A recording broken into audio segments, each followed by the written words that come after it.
Ok, muy buenos días. Vamos a comenzar. El tema de hoy, entonces, seguimos con la serie La soberanía de Dios, pero hoy vamos a ver la soberanía de Dios y la oración.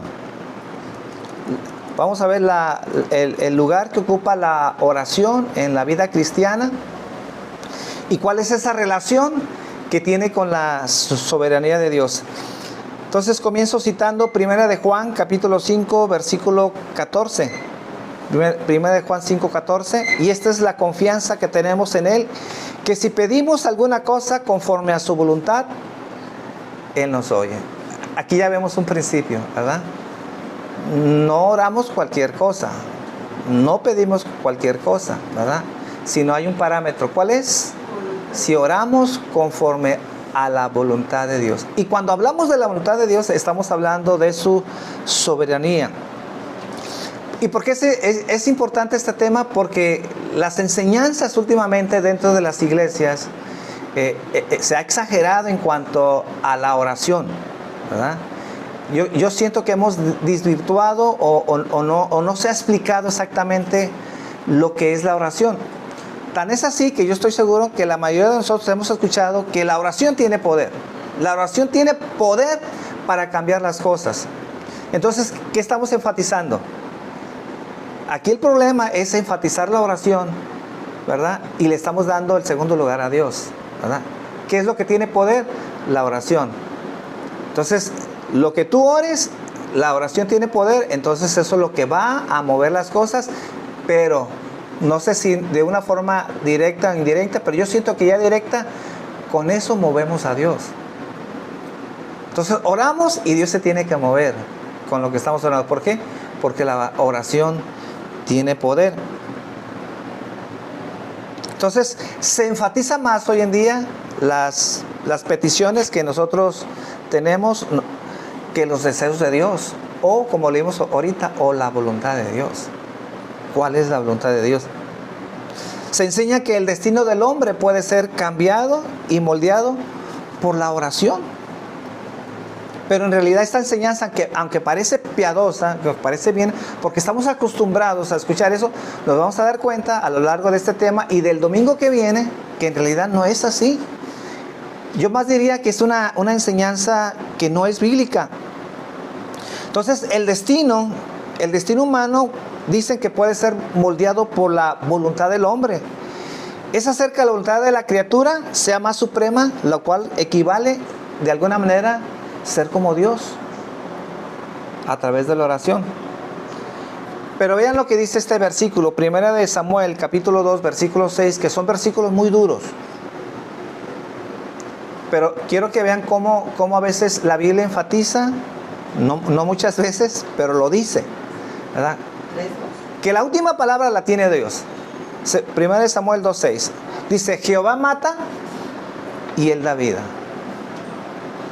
Yo les he explicado mucho eso a la gente, ¿no? Morimos por una enfermedad, morimos por un accidente, morimos por vejez, pero en última instancia morimos por decreto de Dios. ¿Por qué morimos? Bueno, el medio puede ser muchas veces, pero la causa principal, por el origen de que morimos, es por causa de Dios. Porque Dios así lo decretó. Del polvo fuiste sacado y al polvo volverás. ¿Por qué morimos? Por decreto de Dios. Por eso no nos debe de extrañar lo que dice aquí. Dice: Jehová mata y Él da vida. Él hace descender al Seol y hace subir. Jehová empobrece y Él enriquece. Abate y enaltece. Él levanta del polvo al pobre y del muladar exalta al menesteroso. Dice, para hacerle sentar con los príncipes y heredar un sitio de honor. Como Moisés, ¿verdad? ¿Se acuerdan cómo llega Moisés? Llegó a ser el hijo de la hija del rey. ¿Se acuerdan? Sí. Llegó a ser un grande.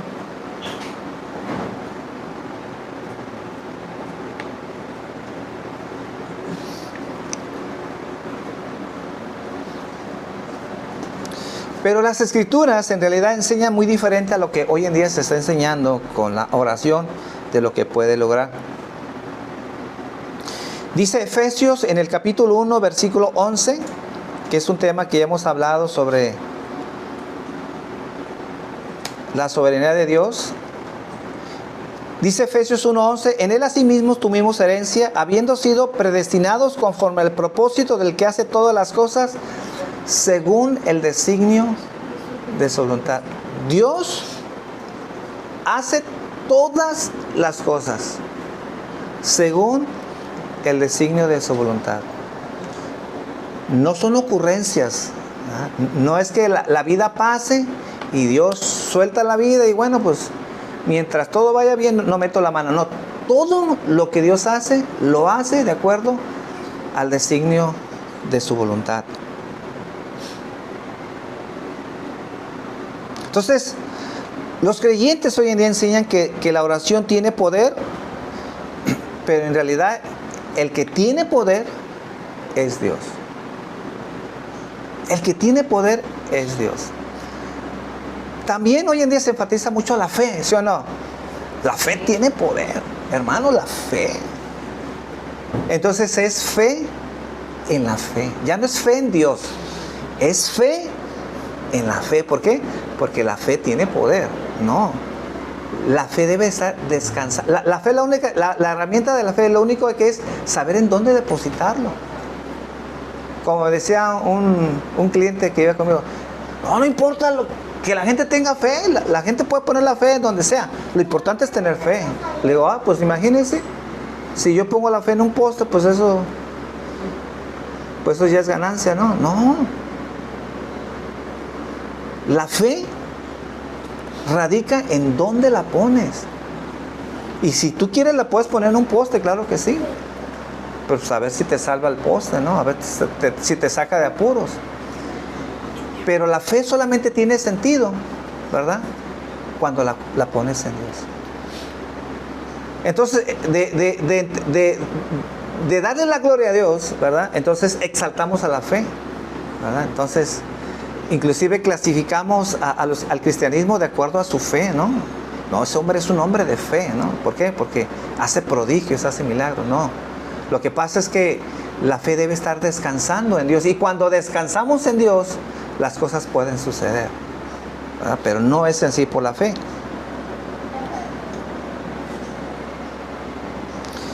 Entonces Dios no está subordinado a los gusanos de la tierra, que somos nosotros. Dios no cambia sus designios cada día de acuerdo a las oraciones de su pueblo. Entonces, como principio número 1 que yo quiero establecer esta mañana, los designios de Dios no los cambian. Eso no se cambia. No usamos la oración para cambiar los designios de Dios, porque Dios ya los estableció. Vamos a entender un poquito más eso, pero por lo pronto quiero establecer que cuando usamos la oración, lo que Dios ya estableció, no lo vamos a cambiar. Por ejemplo, yo me acuerdo cuando tenía 1 año de cristiano, decía, bueno, ¿y por qué no oramos por el diablo? A ver si se convierte. No, de veras, fue cierto eso. Algunos conocerán a mis amigos de aquel entonces, cuando nos juntábamos, mi mamá, mi papá. Un día hablamos de eso. Vamos orando por Satanás para que se convierta. La oración tiene poder y la oración puede hacer milagros, puede hacer muchas cosas. No podemos cambiar los designios de Dios. Ya están establecidos. Entonces no vamos a perder tiempo orando por Satanás a ver si se convierte. ¿Por qué? Porque ya sabemos que Satanás va a ser arrojado. Al menos que alguien crea que la oración en verdad tiene poder y que podemos cambiar de idea a Dios y que todo lo que se estableció en las Escrituras cambie por el poder de la oración y que Dios esté sujeto a lo que nosotros oramos. Por eso dije que Dios no cambia sus designios cada vez que nosotros oramos. O creer que entre más seamos, bueno, 1 o 2, pues a lo mejor Dios nos puede escuchar, pero si nos juntamos 200 o 300, olvídate. Dios va a cambiar y Dios va a tener que reescribir las Escrituras, porque la oración tiene poder y entonces le vamos a cambiar los designios de Dios. No, eso nunca lo vamos a cambiar. Por eso es muy importante ir desglosando esto. Lo que Dios ya estableció, no lo vamos a cambiar. Por eso, si no conocemos la voluntad de Dios, a veces vamos a perder tiempo orando en cosas que Dios... Es que Dios no nos... Bueno, es que no estamos orando eficazmente porque no estamos orando conforme a la voluntad de Dios. Y entonces Dios nos invita o nos está dando la orientación para que oremos conforme a lo que está dentro de sus propósitos.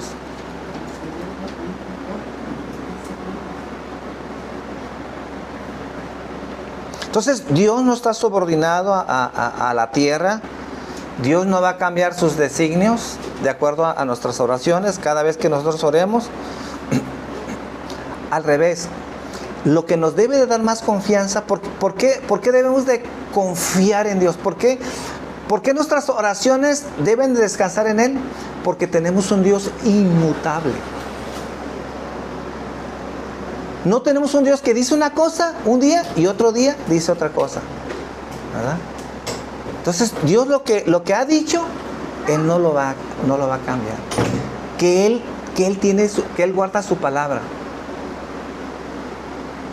Entonces más bien nuestra confianza debe de crecer en Dios, porque Dios es inmutable, Él no cambia. Dice Santiago 1:17, en el cual no hay mudanza ni sombra de variación, hablando de Dios. No es como la sombra, ¿verdad? Que de acuerdo a donde esté el sol, pues la sombra va a cambiar. Dios no es así. Dios no cambia. Lutero dijo en una ocasión, la oración no es vencer los designios de Dios, sino confiar en su buena voluntad.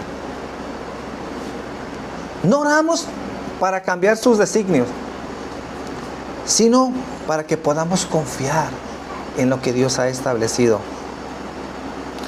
Entonces, pregunta número 1, como punto número 1. Si no podemos cambiar los designios de Dios, ¿por qué Dios nos ha mandado a que oremos? Buena pregunta. ¿Por qué oramos? Si no podemos cambiar lo que Dios ha establecido, entonces, ¿por qué se nos manda orar?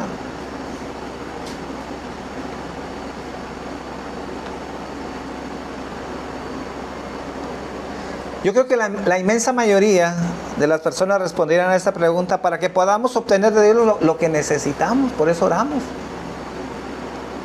Y sí, de alguna manera es uno de los propósitos de la oración, pero de ningún modo es el principal motivo de nuestra oración. Es decir, mis hermanos, qué tristeza que ustedes solamente oren cuando tienen una necesidad. Porque si no tienen necesidad, pues no oramos. Hay necesidad, busca a Dios en oración. Entonces ahí está Dios para suplir nuestras necesidades. Entonces hemos criado de la oración que solamente lo usamos porque tenemos una necesidad. Ahora, yo no estoy negando que Dios no suple nuestras necesidades. Forma parte de la oración, pero no es la motivación principal. Pero hoy en día se ha hecho la motivación principal, pedirle a Dios. Yo escuchaba un predicador muy famoso, un tal que se dice apóstol. Las bendiciones de Dios, dice, la sanidad de Dios, dice, no, dice, no es un privilegio, dice, es un derecho. Es un derecho. Y como es un derecho, entonces, ¿qué puedes hacer? ¿Qué se ha enseñado? Reclama tus bendiciones. O sea, como hacer un departamento de quejas allá en el cielo, ¿no? Oiga, mi Dios, pues, no me has dado lo que te he pedido y ese es mi derecho. ¿Cuándo acá lo que Dios nos ha dado de gracia se vuelve un derecho? ¿Cuándo? ¿Cuándo acá? Al menos que creamos que la salvación es un derecho. Si lo más grande que Dios nos ha dado es la salvación, aun si Dios no nos contestara nada, la salvación no es un derecho, es una gracia. ¿Por qué entonces creemos que las peticiones se vuelven en un derecho? Entonces, cuando solamente enseñamos a la gente a verlo desde el lado de pedir y pedir y pedir, entonces esto equivale a una oración en donde el punto de vista humano dejamos el aspecto divino y enfatizamos el aspecto humano. Entonces, veremos algunas razones por las cuales Dios nos ha mandado a orar. Sí. Algunas razones. En primer lugar, como punto número 1 de las razones, y ante todo la oración es un mandamiento para que Jehová Dios sea honrado, para que Dios sea glorificado. Que es a través de la oración que reconocemos su soberanía, que tiene el poder para hacer lo que es imposible para nosotros. Entonces, la verdadera adoración es un acto de culto, porque la oración siempre debe de contener adoración. ¿Cómo nos enseñó Jesús a orar? Padre nuestro que estás en el cielo, santificado sea tu nombre. ¿Cómo comenzamos nuestra oración con Dios? Adorándole, glorificándole. Esa es una de las razones por las cuales nosotros oramos. ¿Por qué? Porque le adoramos, le exaltamos, le glorificamos. Entonces, la oración siempre debe de tener adoración. Y es en ese clamor en donde nuestra alma debe rendirse y debe estar humillada. No estoy en contra de que se hinquen, no estoy en contra de que hincados levanten sus manos. Está muy bien. Si el cuerpo puede apoyar lo que hay en tu corazón, excelente. Pero cerciórate, como dije al principio, que tu corazón sí esté inclinado y sí esté humillado. Porque si nos postramos, nos hincamos y hasta sentimos que es un sacrificio porque nos duelen las rodillas y crees que esa es una excelente adoración, no. Es el corazón, de donde emana nuestra verdadera adoración. A través de lo que hay en nuestro corazón. Entonces la oración debe traer gloria a Dios porque es una manera de reconocer que dependemos de Él. ¿Por qué oramos? Porque dependemos de Él, necesitamos de Él. Lo buscamos en oración porque lo necesitamos de Él. En segundo lugar, Dios ha designado la oración para que nuestra vida sea bendecida, nuestra vida espiritual sea bendecida. No estoy hablando de necesidades de un carro, no, para que nuestra vida, nuestra alma pueda ser bendecida. Es la oración que fortalece nuestro espíritu porque estamos ante la presencia de Dios. ¿Se han puesto a pensar que es el Dios el que pide que le busquemos? Dios. Si vamos con un rey, si vamos con un presidente, ¿ustedes creen que nos van a recibir?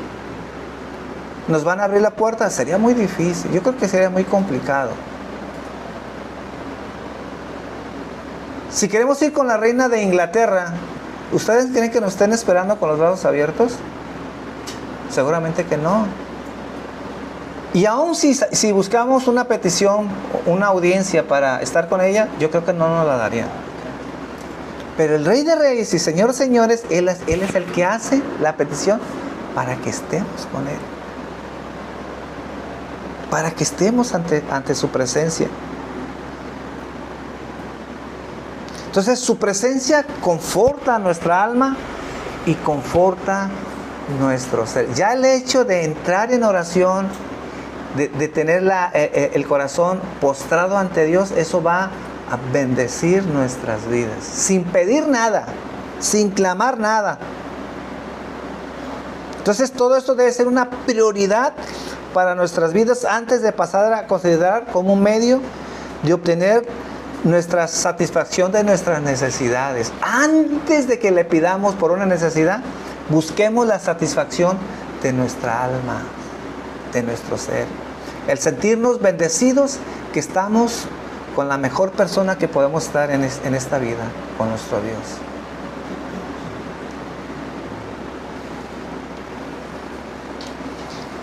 Bendice nuestras vidas, nuestra alma, porque también la oración ha sido designada para el ejercicio, dentro del punto 2 todavía estamos. La oración ha sido designada para el ejercicio de nuestra fe, porque ahí ejercitamos nuestra fe. Dice la Biblia que el que se acerque a Dios, crea que le hay. Cuando buscamos a Dios, entonces estamos diciendo, tú eres real, tú existes, no estamos perdiendo el tiempo. No necesitamos un psiquiatra, ¿no? No estamos un psiquiatra, no estamos locos. Porque sabemos que lo que estamos haciendo bendice nuestra vida. Entonces es en la oración que nuestra fe se ejercita. También la oración, dentro del punto 2, la oración nos ayuda a amar más a Dios. La Biblia no aprueba el amor a primera vista. La Biblia aprueba el amor con la relación. Yo más bien diría que el amor a primera vista más bien es un amor carnal, que puede ser que sí, ¿verdad? ¿Cómo te puedes enamorar de una persona? Pues por lo que ves. A primera vista, ¿qué vistes? Lo de afuera, pero no has visto lo de adentro.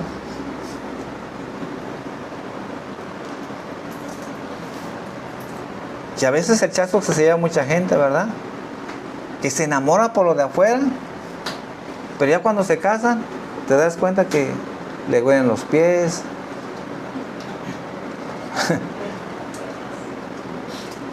Que eso que tú creías que era hermoso, te das cuenta que está pelona, usa peluca. ¿Y qué pasa con ese hombre? Por poner un ejemplo chusco, ¿no? Pues se decepciona, que no es lo que pensaba. Pues porque no está enamorado de lo que hay adentro. Se enamoró de lo que hay afuera. Pero Dios nos enseña que el amor es a través de ¿qué? De la relación. Por eso Dios hizo la comunidad de la iglesia. ¿Para qué? Para estar en koinonía, en comunión unos con otros. Porque es a través de la comunión en donde ejercitamos el amor unos con otros, ¿verdad? Es en donde viene el crecimiento, donde vienen los roces en la iglesia. Dice la Biblia que es necesario que a través de disensiones entremos al reino de los cielos. Y está hablando de la iglesia. Ahí vienen los roces. Ahí vemos nuestra fe, ahí vemos nuestro crecimiento, cómo respondemos ante algo. Cuando el hermano llega y supuestamente no nos saluda, ¿cómo respondemos? Nuestra madurez. Pero es ahí cuando estamos con Dios, cuando estamos más tiempo con Dios, cuando vemos el amor que le tenemos a Dios. Y yo diría así, una persona que pasa más tiempo con Dios, yo diría que es una persona que ama mucho a Dios. Una persona que pasa poco tiempo con Dios es una persona que no ama mucho a Dios. Y está fallando en el primer mandamiento. ¿Y cuál es el primer mandamiento? Amar a Dios sobre todas las cosas.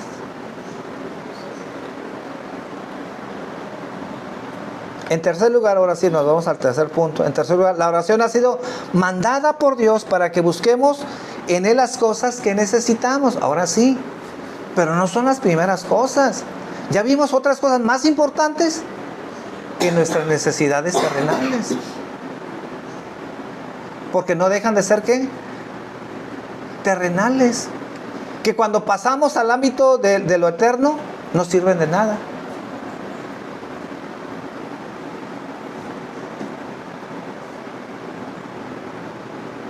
Entonces, pero ¿para qué orar si Dios ya sabe nuestras necesidades?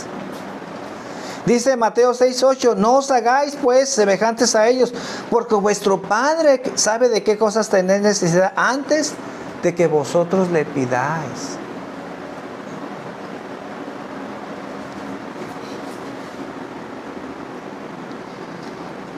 Jesús fue un hombre de oración, ¿no? Y podemos decir que si Jesús oró, entonces quiere decir que es importante orar. Que no carece de significado. No carece de significado ni de valor. Entonces, ¿cuál es la relación entre la soberanía de Dios y la oración del cristiano? ¿Cuál es? Si Dios ya sabe, si antes de que yo le pida, y Él ya sabe. ¿Por qué hacer un esfuerzo en eso si Dios ya conoce, como dice la Escritura?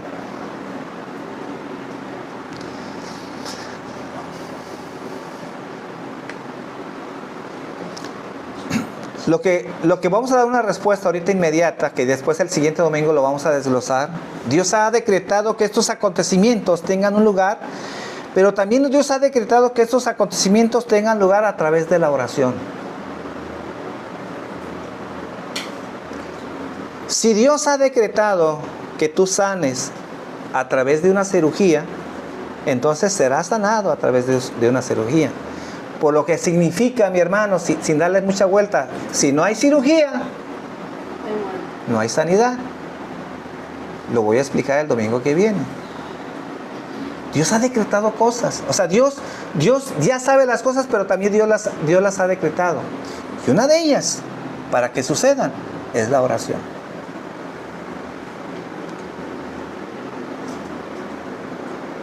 Si Dios desde la eternidad, como hay tantos versículos que Dios escogió, ¿para qué evangelizamos? Decía mi hermana América.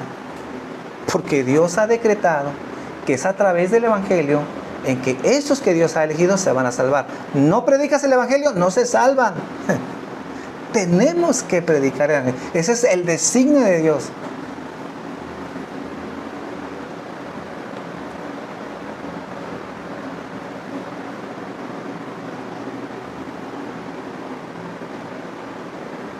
Entonces la oración no pretende que Dios cumpla mi voluntad y conceda nuestros deseos. Es presentar mi necesidad y dejar que según Él haga lo que bien le parezca a Dios. Porque de esta forma someto mi voluntad a la suya y en vez de procurar que Él se someta su voluntad a la mía. Yo busco en la oración someter mi voluntad a la de Él. Y no al revés como muchos lo hacen, que buscan a través de la oración, aunque no lo digan, que la voluntad de Dios se someta a la voluntad del hombre.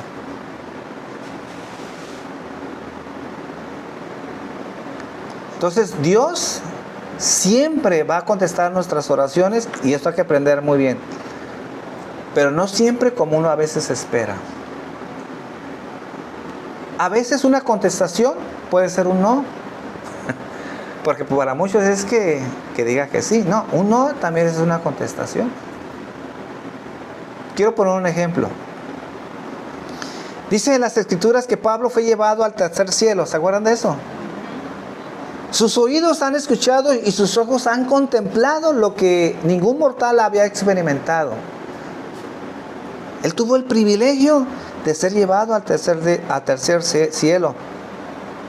Pero a causa de esa experiencia extraordinaria, estaba en peligro de exaltarse. Porque Él lo dice. Por esa revelación, mi alma estaba en peligro de exaltarse. Y le fue enviado un mensajero, ¿de quién? De Satanás. ¿Ya ven que Satanás está subordinado a Dios? Dios le dijo, miren, voy a hacer esto. A ver, Satanás, vamos a hacer esto. Y a través del enemigo empezó ¿a qué? A afligir la vida de Pablo. Eso muchos no lo predicarían hoy en día eso. Dios usa. ¿Y por qué Dios usa al diablo? Porque el diablo está subordinado a Dios. El diablo no es, ¿cómo se llama? No es soberano. Es finito como nosotros. Que tenga más poder con nosotros, sí, lo reconocemos. Que debemos de tener cuidado, sí. Que no debemos de ignorar sus maquinaciones, claro. Pero no es soberano.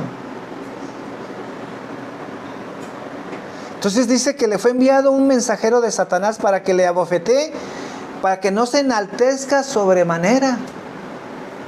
Y el apóstol Pablo dice que presenta su necesidad 3 veces, que le se ha quitado ese aguijón de su carne. Pero la respuesta del Señor fue, bástate mi gracia, porque mi poder se perfecciona en mi debilidad. 2 Corintios 12:9. No, es que Pablo no tenía fe. Es que no oró con ganas. No decretó, no reclamó su promesa.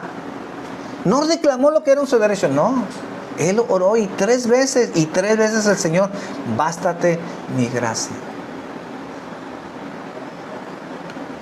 Mis hermanos, Lázaro, Dios lo revivió. Dios lo resucitó, pero también volvió a morir.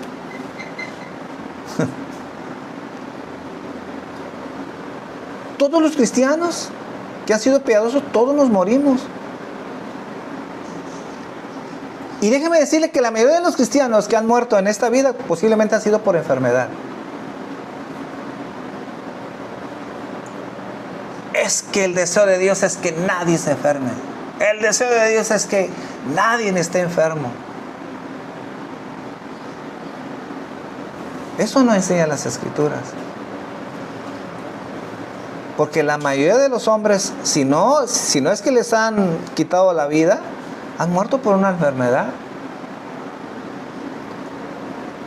Entonces, ¿en dónde estaba su fe? No, pues que de alguna manera nos vamos a morir. Y no siempre es la voluntad de Dios sanar a la gente. Y eso no se enseña. Por eso hay tanta confusión y tanto dolor en los cristianos. Porque cuando ve una madre que se le muere su hijo, que estuvo orando y orando, y Dios no sana a su hijo y se muere, ¿qué cree que pasa? Pues o se siente que no tuvo fe, que estaba mal, que algún pecado, que le faltó más ganas, no lo sé. Porque han enseñado que la voluntad de Dios es siempre sanar. No es así.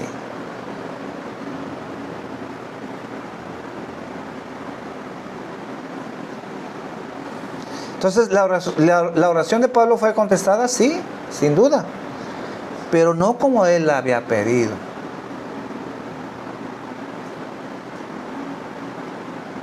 Entonces, la oración no es un cheque en blanco para poner la cantidad que tú quieras.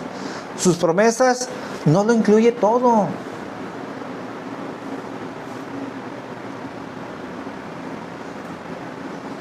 Por eso Dios ha limitado las promesas diciendo, como dijimos en 1 Juan 5:14, y esta es la confianza que tenemos en Él, que si pedimos alguna cosa conforme a su voluntad, Él nos oye. Él nos oye. Entonces, la verdadera oración es comunión con Dios. De modo que habrá pensamientos comunes entre su mente y la nuestra. Cuando tenemos comunión con Dios, cuando aprendemos a orar, cuando aprendemos a meternos en su palabra, lo único que va a pasar es tener una mente igual a la de Dios.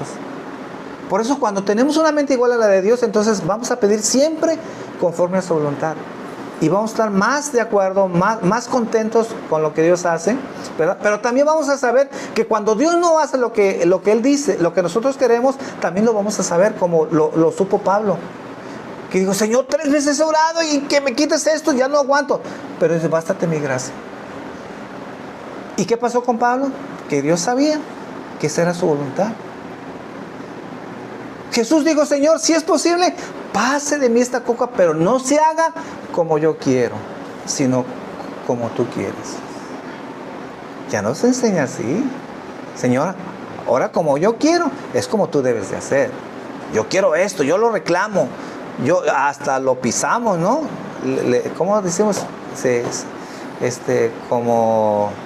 Porque citan un versículo fuera de contexto. Todo lo que vuestros pies pisaren, dice, será vuestro. Y eso está salido de contexto porque le está hablando al pueblo de Israel cuando entra a la tierra prometida. Y cuando están en la tierra prometida, dice, yo les voy a dar esto. Todo lo que ustedes pisen ahí va a ser porque Dios ya se lo prometió. Pero no era que si fueran al monte Everest o se iban a un lugar, eso va a ser tuyo porque tú lo estás pisando. No, y entonces distorsionan las escrituras.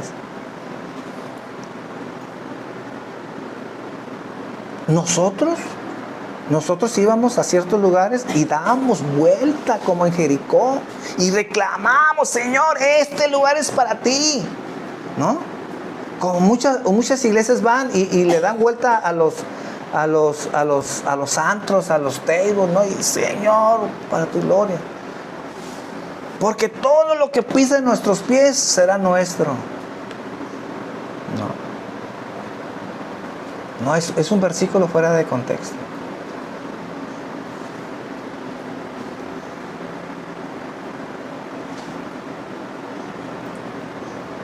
Entonces es necesario que Él llene llene nuestros corazones de sus pensamientos para que sus deseos se conviertan en nuestros deseos. Para que sus deseos se conviertan en nuestros deseos. Y eso es lo más difícil. Porque no enseñan así. Aquí es lo que tú quieres, tus deseos, pídelo, reclámalo, ¿verdad? Es tu derecho, entonces Dios lo tiene que hacer. Como yo no sé si les platiqué, un pastor me dijo a mí, un pastor me dijo, ¿sabes qué, hermano? Me siento muy mal. Llorando me lo dijo. Lloré por mi hijo y no sé qué me pasó y mi hijo se fue. Su hijo murió, pero él se sentía tan mal. ¿Y saben por qué se sentía mal? Porque él decía, ¿verdad?, que la voluntad de Dios era sanar. Y él se echaba la culpa porque decía que no había tenido fe. Y yo le dije, no, mi hermano, pastor, no, mi hermano. La voluntad de Dios no es como nuestra voluntad, nuestros deseos. Y que yo entiendo que se vaya un hijo es una calamidad. Pero no estoy seguro si para el hijo sea una calamidad si está en el cielo. Es que seguramente no. Para nosotros sí nos duele que se vaya. Pero si la voluntad de Dios era ya que su hijo partiera con Dios, seguramente el hijo está contento. Y no va a querer regresar.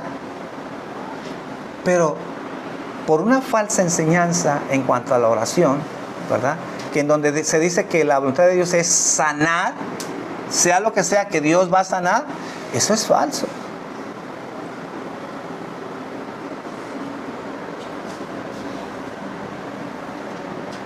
La oración es una actitud de dependencia de Dios. Por tanto, orar es precisamente lo contrario de dictarle algo a Dios.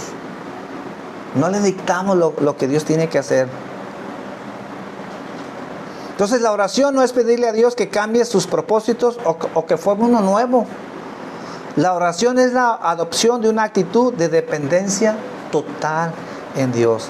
Pedir aquellas cosas que están de acuerdo con su voluntad. Domingo que viene quiero poner un ejemplo en las escrituras de cómo Pablo hace una oración, y vamos a ver cómo interviene la soberanía de Dios en la oración y cómo la voluntad del hombre en la oración y cómo estas se combinan, ¿verdad? Y entender cómo debe ser nuestra oración, entendiendo que Dios es soberano. Y si entendemos que Dios es soberano, entonces desde ahí debemos de partir que Dios no va a hacer todo lo que uno quiera. Establecimos un principio esta mañana, ¿verdad? En cuanto a sus designios, eso no se pueden cambiar. Lo que Dios estableció, eso no lo vamos a cambiar. Hay cosas que están dentro de su voluntad, que sí podemos orar, bueno, eso y que está dentro de sus designios, bueno, ahí es en donde abarca nuestra oración. Pero fuera de los designios de Dios, no. Nunca vamos a poder. Por eso es muy importante tener el corazón de Dios. Su mente, que sea nuestra mente. Sus deseos deben ser nuestros deseos, para que nuestra oración entonces sea efectiva. Porque sabemos que si pedimos conforme a la voluntad de Dios, sabemos que entonces que Él nos oye.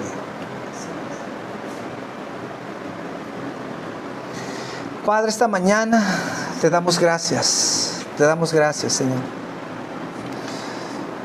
Porque cuando se trata, Señor, de someter nuestra vida, someter nuestra oración, someter nuestra voluntad, Señor, es difícil siempre, Señor. Siempre hay una resistencia. Y más, Señor, cuando se nos ha enseñado, Señor, que tenemos carta abierta, como un cheque abierto, Señor, que podemos pedir lo que sea. Que no solamente podemos pedir, sino ahora exigimos, reclamamos, Señor. Ahora se ha enseñado, Señor, que las ciertas peticiones se han vuelto un derecho en nuestras vidas. Y a veces nuestras oraciones se han vuelto oraciones altaneras, oraciones groseras, en donde inclusive, Señor, tronamos los dedos, Señor, para pedirte las cosas de una forma inmediata, Señor, en la cual tú tienes que sujetarte, Señor. Ahora nos han hecho ver de alguna manera que somos soberanos, Señor, y que tú eres el que debes estar atento, Señor, a suplir nuestras necesidades, Señor. Que esta mañana, Señor, que toda esta plática sirva, Señor, para cambiar esas ideas que han llegado a lastimar la vida de gente, Señor. Aún podría decir de gente que ha ido a la iglesia y que se ha retirado, Señor, porque ha tenido una experiencia equivocada, Señor, porque le hicieron creer, Señor, que tú vas a responder a todas nuestras oraciones cuando en verdad nos topamos con la realidad, Señor, que no es así. La gente se decepciona, Señor. La gente deja de ir a la iglesia. La gente, Señor, guarda aún rencor hacia ti, Señor, porque sienten que tú no los has escuchado, Señor, que los has despreciado, que los has rechazado, Señor. Cuando la raíz de todo esto, Señor, es porque ha habido una enseñanza falsa, Señor. Ha habido una altanería, ha habido un orgullo en toda esta enseñanza, Señor. Que esta mañana, Señor, aprendamos a ser humildes, Señor. Que esta mañana, Señor, podamos buscar tu voluntad, Señor. Menos de nosotros y más de ti, Señor. Que nuestros deseos sean tus deseos. Que tus pensamientos sean nuestros pensamientos, Señor. Y que aprendamos, Señor, a entender tu soberanía, Señor. Que eres un Dios inmutable, que eres un Dios que no cambia, Señor. Y que precisamente eso nos da la confianza de creer en ti, de descansar, Señor. Porque eres de una sola pieza, Señor. Que hoy en día dices una cosa y mañana sabemos que no la vas a cambiar, Señor. Que tú guardas tu palabra, que tú la sostienes. Que tú no eres hombre para que mientas, Señor. Y que esta mañana podamos darte la gloria y la honra, Señor, porque tú eres el soberano. Y nosotros solamente somos, Señor, tus siervos, Señor. Que estamos atentos, Señor, para hacer tu voluntad, Señor. Te damos gracias esta mañana, en el nombre de Jesús. Amén.